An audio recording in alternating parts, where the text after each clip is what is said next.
All right, beautiful people. Today we're going to be looking at two drones. We're going to be looking at the Neo 1 and the Neo 2 and kind of deciding whether or not it is worth it for you to part with your hard-earned cash for either one of these drones. See you in the video. All right, you guys, so I'm sitting here and I have a Neo 2, and an Avata 2. Now, I did a video on comparing the Avata 2 and the original Avata, and I figured I should do a video comparing the Neo with the Neo 2, the original versus the older stepbrother. Now, realistically, when it comes to these drones, I have some reservations when it comes to these two in comparing them to the Avata 2. The Avata 2, this is a real drone. This is something that you can use for commercial work. This is something that you can, use to have a good time, that you can use to have fun. But there are a couple very small, limited use cases where one of these two, the Neo or the Neo 2, might be a better choice. So, let's go ahead and get on into it, and I'll be talking about all three of these drones, but the real focus is, should you spend your money on the Neo 1, the Neo 2, or should you just toss both of these in the bin and get yourself an Avata 2? And let's go ahead and get into it. All right, beautiful people. So I'm in my classroom because I was looking at the intro to this video and I thought, not the best, not my best work. So today we're comparing the DJI Neo versus the DJI Neo 2. And I was thinking about it, and I was kind of thinking about which way these different drones lean. Now, the Neo and the Neo 2 are both great selfie drones. So you can take the drone, you can hold it up, and it'll fly out, it'll take a picture of you, and it'll come back. All right, they also have kind of some automated functions, so they can follow you or they can track you, so the drone can kind of just hover in the air and track you as you walk around. Now, that is the Neo and the Neo 2. Both of them are really good for that. Now, one thing that makes the Neo 2 slightly better is kind of two things. One is it has a 2-axis gimbal, which allows the camera to tilt from side to side and up and down. Now, that extra functionality allows it so that when the drone is in wind, the camera can tilt and it can maintain its field of view. The way the original Neo deals with that is by cropping the image. So the image gets cropped on the Neo 1, the image does not necessarily get cropped on the Neo 2. Now, both of these cameras have a really narrow field of view, so everything is kind of tight in, and you can't really see things that are close to you and in your peripheral. That said, the original Neo is a lot like a baby Avata 2. So these two drones, when they tilt, when they're flying, when you're flying around, they give you kind of that tilted camera angle, and you really get a feel that you are flying. Whereas the Neo 2 is much more like a budget camera drone. So this is a Mini 4 Pro, and it has a pretty decent camera on it, as well as obstacle avoidance sensors. This is the Neo 2. It has an okay camera, and it also has 360-degree obstacle avoidance. Now, with something like the Avata 2, most pilots are going to fly that using goggles. And so you're going to use your goggles, and you're either going to use a traditional kind of game-style remote control, or you're going to use what's called the motion controller, where you tilt the controller and you pull a trigger to get the drone to go where you want it to go. Now, this method can be used to control both the original Neo and the Avata, and so you can kind of get the FPV experience. This is a traditional FPV drone, so the camera is fixed. You can strap a GoPro to the top of it, or in my case, a DJI Action 4. and you fly this using a radio, and you're looking through goggles, and it's like you're riding inside of the drone. I personally think the Neo 1 leans much more closely to that idea, to the idea of being able to fly FPV, and it really kind of begs, if you're not using it as a selfie drone, it kind of begs you to use it as an FPV drone. The Neo 2, on the other hand, while perfectly capable of doing the FPV experience, really is much more of a camera drone. So with that 2-axis gimbal, and it's a bit more stable, you can fly this drone out, take pictures of things, and fly it back. Now, we're gonna talk more about kind of how it stacks up, but really, the Neo 2 is a much better jack-of-all-trades drone than the Neo 1. That said, if you're looking for the FPV experience as a beginner and not somebody who really has a lot of skill and you don't really know what you're getting into, the Neo 1 might be a better option. So if you're watching this video, you are probably thinking about buying one of these two drones, or maybe you already have this drone and you're trying to decide whether or not to upgrade to this drone. But either which way, you're probably looking at and considering getting a DJI Neo or DJI Neo 2. The thing that these drones really excel at, or the best aspect of both of these drones, is their kind of AI-based selfie drone characteristics, right? So for example, with the Neo 1, we can turn it on, and using this little menu thing at the top here, we can direction track, follow, set up some different things, okay? So for example, I can do a droney, so I can hold the drone up, I can aim it at my face, I can hold that button on the top. Droney, 3, 2, 1. And the drone is going to fly backwards, shooting video of me the whole time, and then it's going to come back to me from that distance. Now that was actually a little bit risky because the Neo 2 does not have obstacle avoidance, and I'm inside my classroom.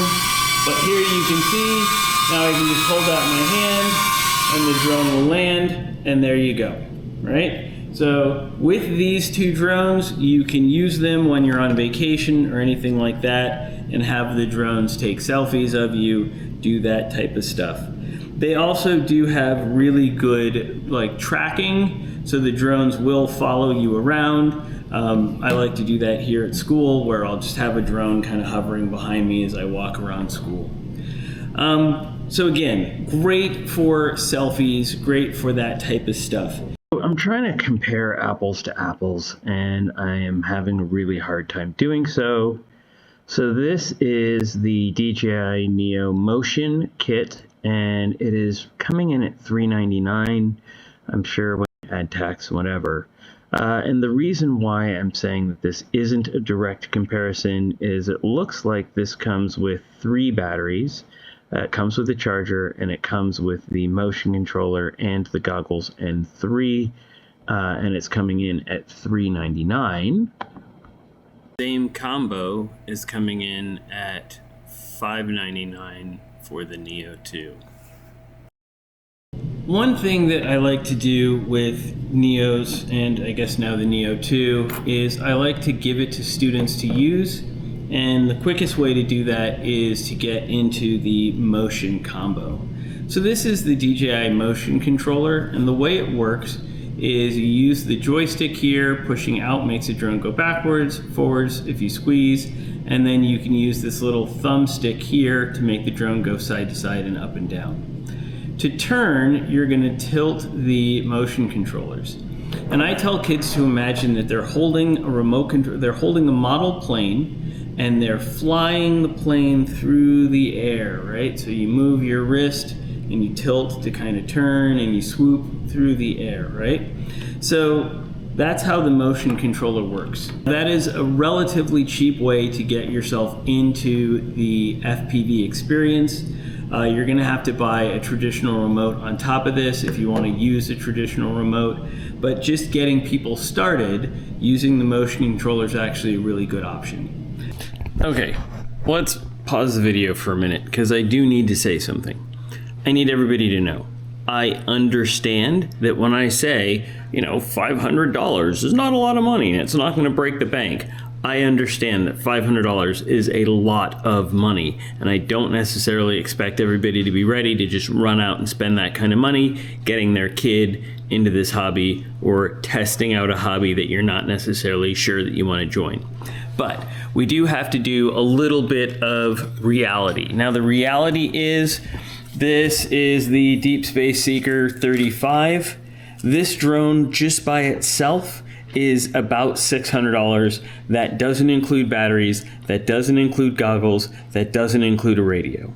So getting into this hobby and getting everything you need to be up and flying for $500 is actually probably about the best that you're going to see. There are some other budget drones out there that we can look at in future videos, but just for the sake of this video, I want you to understand that one, yes, I understand $500, $600 is a lot of money, and two, unfortunately, when it comes to getting into drones, anything like that, that is probably about the starting point no matter which way you go.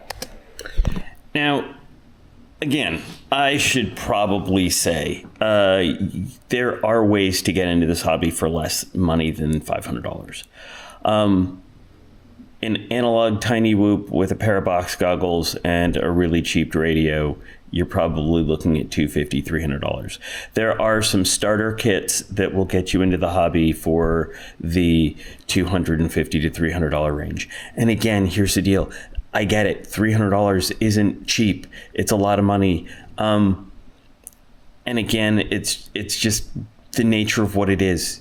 Unfortunately, it's just not something that's going to get. You're not going to get into this hobby cheaply, and I'm sorry for that, and I wish that it was more accessible.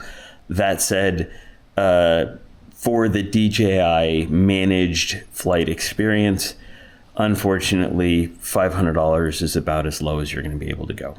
What I had hoped for and what I wanted to know, part of what I wanted to know in getting the Neo 2 is, did they fix the narrow field of view? So both the Neo and the Neo 2 are based on the 04 Lite, not the 04 Pro, and that is the camera and video transmission system. The 04 Lite, one of the issues that people have with it is it's got a very narrow field of view, so it kind of looks like you're looking at the world, but the world, everything in that world is really far away, and you can't see things that are off to the sides. The Avata 2, on the other hand, has a 155-degree field of view. So when you're flying the Avata 2, it's really easy to build that sense of situational awareness because you can see things that are out to the sides in a way that you can't see with the Neo 1 or the Neo 2.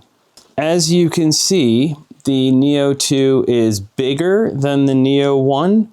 And that size difference is meaningful. It makes it harder to fit in your bag. It makes it harder to carry around.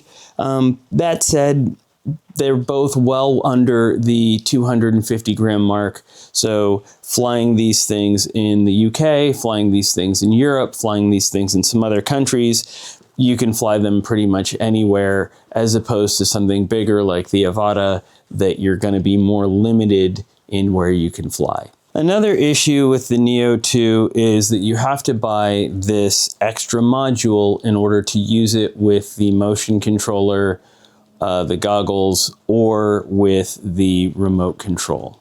So you can control this drone using your phone in other cases, but you need to buy this extra module if you want to fly the drone using the remote control, using the motion controller, or to pair it with your goggles.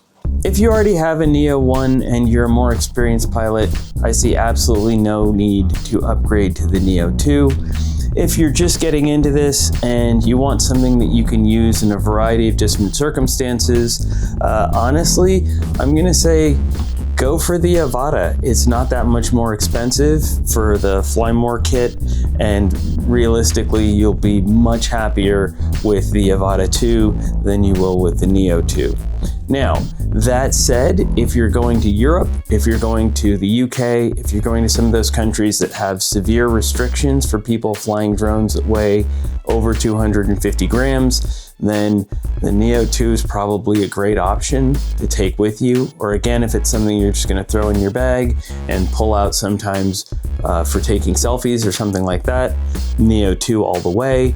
And then again, if you're gonna use it for vlogging and for those rare use case scenarios, the Neo 2 is a great option. But if you don't need the bells and whistles, the Neo 1 is a whole lot cheaper, and the cameras don't seem all that different to me. All right, I hope that sums things up. I hope that helps you figure out how to spend your money, and I hope you have a wonderful rest of the day. All right, everybody, I hope you have a wonderful rest of your day, and I'll see you in the next video.